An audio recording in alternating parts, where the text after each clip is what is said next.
Hi, my name is Cindy Best with Best Law Firm, and we are here to help answer your questions during this pandemic. These questions are about spousal maintenance.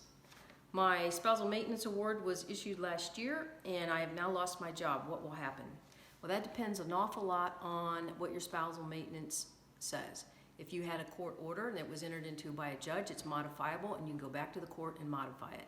Before we would do something like that, we would try to get a hold of the other side, see if we can't come to an arrangement, maybe even on a temporary basis, and see if we could suspend or reduce the amount of spousal maintenance until the job was restored.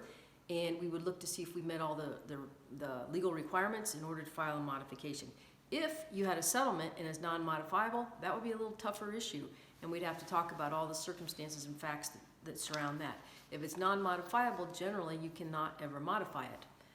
But like I said, if it was a court order, then perhaps so.